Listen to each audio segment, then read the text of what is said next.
guy's complaining about Katy Perry. So all I can say to him is, what? Right. Because I'm dead inside.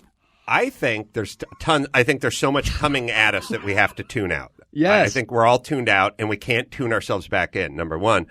Number two. Wait, well, that scared me. What do you mean?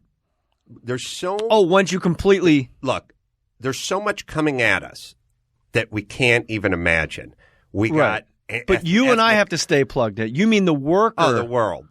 Has to stay so plugged out and he can't plug back in. Right. Everything needs to be tuned out because we're getting hit with so many images and so much that's why he's on Auto Zombie? He's on Auto Zombie. I disagree. I think he's all plugged in. And that makes... Like, look at your kids. Not everyone, just yours.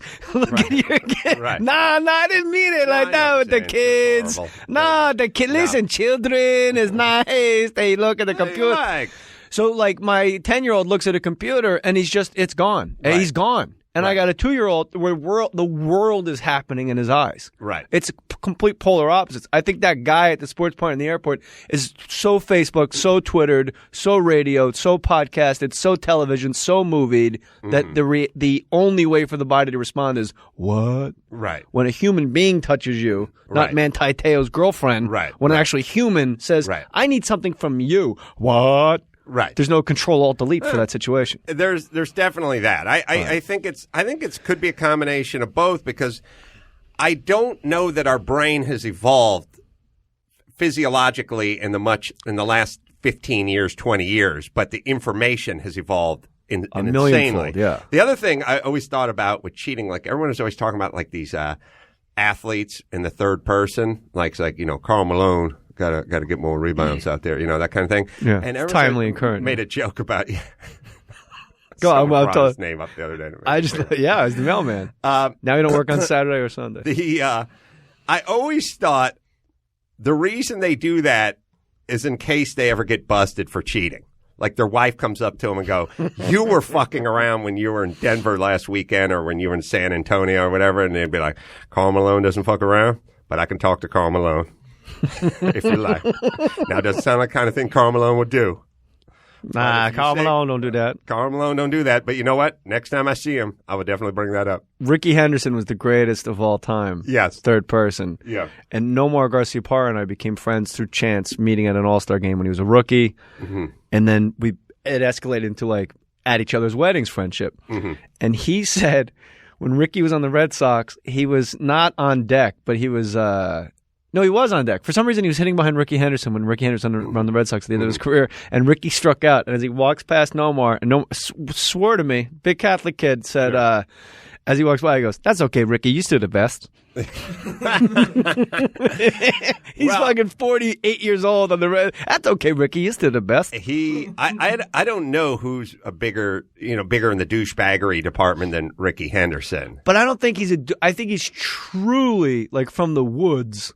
Right. And not very smart. And he's like a savant. And that's all he knows how to do. And it's a miracle he doesn't drown when it's raining. Right. And, a New York Times did an article on him once. And they asked him if because he was with Canseco and McGuire and those guys when they were juicing their cocks off and Dave Henderson. And they said, "Did you ever juice?" And he goes, "Did I what?" And the guy, it was a very fancy, like huge, sprawling. It was in the New Yorker piece, page after page after page. And he goes, "What? Ricky on steroids? Man, come on." Yeah. Like he was truly like, could you fucking imagine what I would have done if I did steroids? Right. As great as I am now. Yeah. You know what I know I'm going to miss? I realize like when Joe Frazier, Smoking Joe, died a couple of months back or whatever it was. Brutal. And his dad, son of a sharecropper. And I just realized that's not going to happen anymore. No. There's no going to be... Son of a podcaster. Please welcome to the ring, Meredith Mohr. Right. Son of a guy who invented auto-tune. You may have seen Gary on Married. The Beast, Meredith Mohr. Yeah, but there's no more son of a sharecropper, and I just fucking love that. In any capacity. It's a great story. It's a great coming up story. I mean, there's plenty of poor, I guess maybe a couple of Mexican fighters or something, but it's going to be dead pretty soon. That son of a share. But those guys are field workers. I agree. Sharecroppers. And that feeds into everyone being dead inside because we've crossed through the doorway of it's over. Like that son of a sharecropper, his son could grow up to be Joe Frazier. Yeah.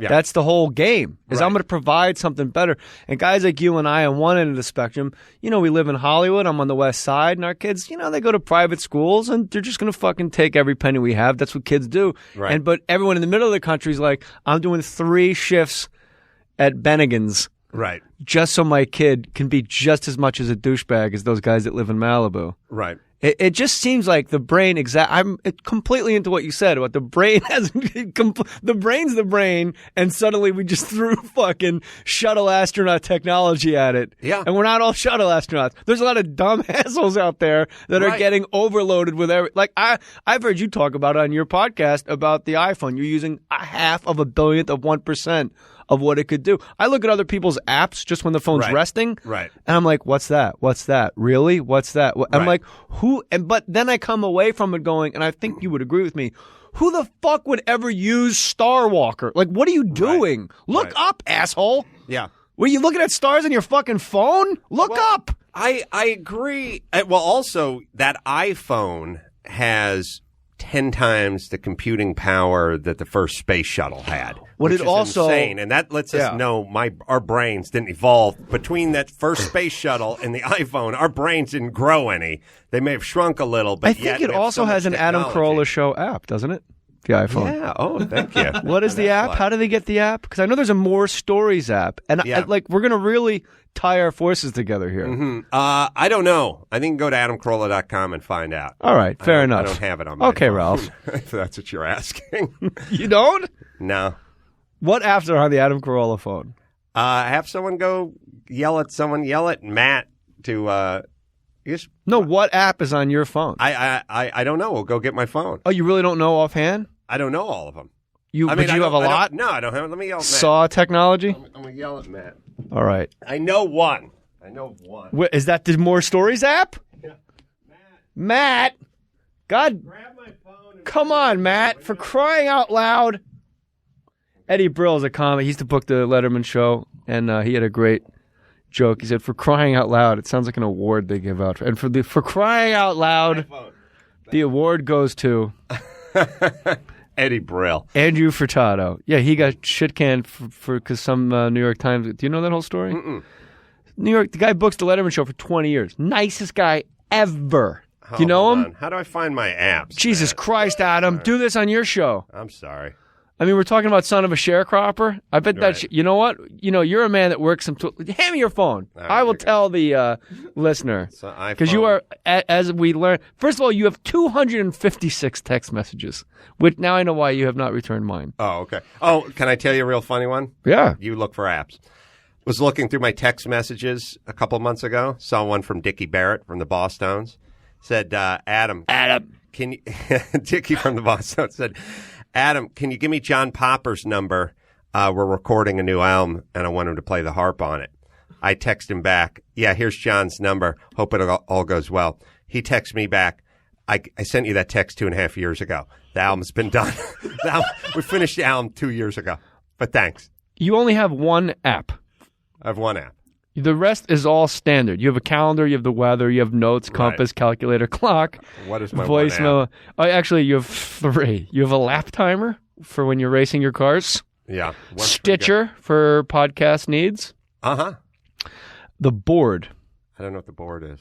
Whoa. I did not need to see that, bro. Wow. Hey, listen. When's that going to heal? Just because you like looking at dudes doesn't mean you're gay. Just No, means you I like no, I looking would at dudes. never. I would never. No, I just like homoerotic imagery. Yeah, but it's so not you, because I like Adam dudes. Carolla. Oh, Twitter. You have Twitter. I have So, Twitter. Oh, Ace okay. Man, you have 4 apps on a billion app phone. 256 text messages. I won't answer Sure, anything. go ahead. Let's go down a little bit. First of all, there's a few from 09. 09. Here's the tank guy's info. His name is Crash. Tell him Joe sent you. Does that ring a bell? No. It's from an 818. Mm-hmm. Stage 17, Adam. I guess I was doing. That's from April 24th, that 09. means my wife has to shit really bad. When I get stage 17, that's our code. David Arquette, September of 09. Really? Yep. Big street fair, inviting you to a street fair in Venice. Oh, Jesus. Happy birthday, January 21st, 09. Oh.